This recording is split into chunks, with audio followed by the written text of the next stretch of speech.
nešto probao napraviti ovdje. Ostaje plus 4, a mi smo u posljednje 3 minute. To bi trebalo biti dovoljna prednost da se privedemo mirno kraju. Uvjeren sam da je.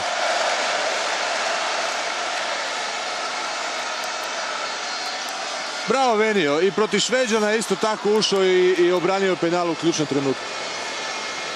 Blažen Kolacković još jednom puca. Fazakoš još jednom brani.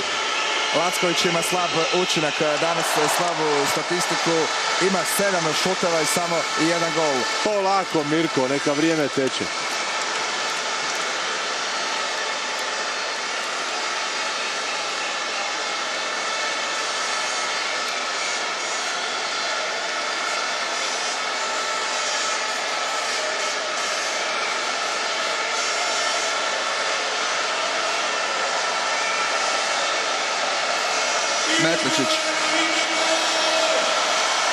Metličić, Valčić, Hrvatin čeka na krilu.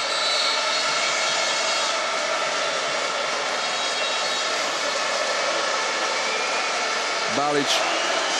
Tako, dug napad trebamo ali vidjeti. prijeti nam pas, moramo ići na šut sada. I Metličić probija, ali još jedna fenomenalna je obrana Nandora Fazenkaša. Imamo puni napad sad i gotova je utakmica. Nandor Fazenkaš iz njemačkog Gummersbacha se razbranio na kraju, ali Mađarima to nije pomoglo.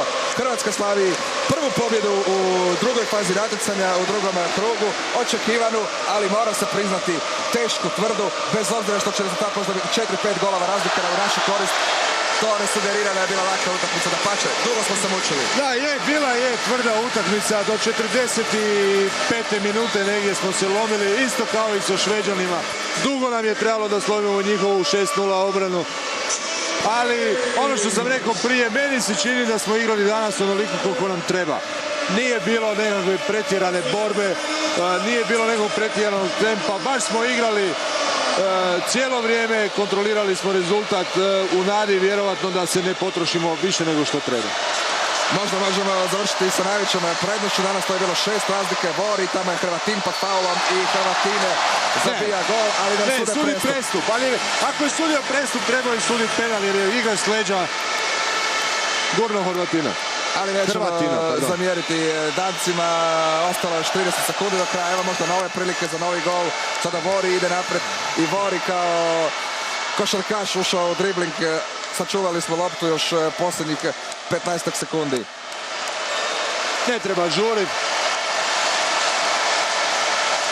I sada 15.000 ljudi slavi ovdje veliku pobjedu, čestitke i zagrebačkoj publici koja je nastavila ono što se događalo u Splitu.